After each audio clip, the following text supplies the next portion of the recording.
सौभाग्यशाली तोता। बहुत समय पहले की बात है। एक छोटे से गांव के पास एक सुंदर जंगल था।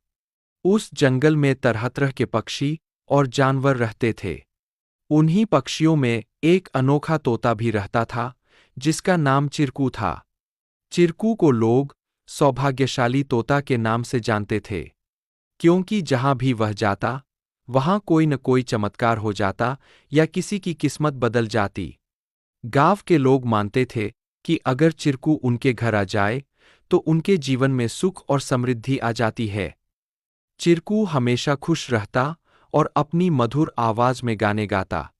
लोग उसे फल और अनाज खिलाते और उसकी भलाई की कामना करते थे। चिरकू भी गांव के लोगों से बहुत प्यार करता था और जहां भी जाता, खुशियां बांटता।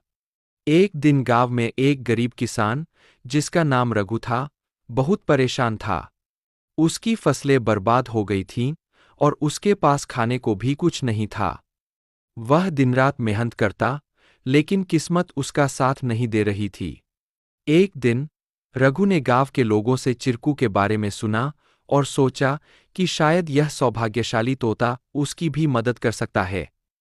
रघु ने तय किया कि वह चिरकू से मिलकर अपनी किस्मत बदलने की विनती करेगा। अगले दिन वह जंगल की ओर चल पड़ा और चिरकू को खोजने लगा। बहुत ढूंढने के बाद उसे चिरकू एक पेड़ की डाल पर बैठे हुए मिला। रघु ने बड़े ही आदर के साथ कहा। चिरकू ने रघु की बातें ध्यान से सुनी और उसकी आंखों में दया उमड़ आई। चिरकू ने अपनी चोंच में एक छोटी सी चमकती हुई पत्ती उठाई और रघु को देते हुए कहा, यह जादुई पत्ती है। इसे अपनी जेब में रख लो और जब तुम अपने खेत में काम करने जाओ तो यह पत्ती तुम्हारी किस्मत बदल देगी। रघु ने धन्यवाद कहा और वह पत्ती लेकर अपने घर लौट आया। अगले दिन वह अपने खेत में काम करने के लिए गया। जैसे ही उसने खेत में जुताई शुरू की, अचानक से बारिश होने लगी। उसकी सूखी जमीन हरी भरी हो गई और थोड़े ही समय में उसकी फसलें लहलहा उठीं। रघु की मेहनत सफल हुई और उसकी किस्मत सच में बदल गई।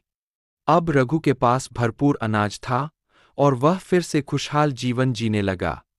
उसने गांव के लोगों को चिरकू की बुद्धिमानी और उसके द्वारा दी गई जादुई पत्ती के बारे में बताया। सभी लोग चिरकू की प्रशंसा करने लगे और उसे और भी अधिक प्यार देने लगे। लेकिन चिरकू ने रघु को एक बात कही थी। याद रखना, यह पत्ती सिर्फ तुम्हारी मेहनत का साथ देगी। अगर तुम मेहनत करना छोड़ दोगे तो यह भी अपना जादू खो देगी। रघु ने चिरकू की बात समझ ली और कड़ी मेहनत जारी रखी। धीरे धीरे उसकी स्थिति पहले से बहुत बेहतर हो गई। वह गांव के सबसे सफल किसानों में से एक बन गया, लेकिन उसने कभी यह नहीं भूला कि उसकी सफलता में चिरकू और उसकी मेहनत का कितना बड़ा हाथ था। कहानी से सीख। इस कहानी से हमें यह सीख मिलती है कि किस्मत भी उन्हीं का साथ देती है जो खुद मेहनत करते हैं। सौभाग्य और अवसर तभी काम आते हैं जब हम अपने प्रयासों से उन्हें सही दिशा देते हैं।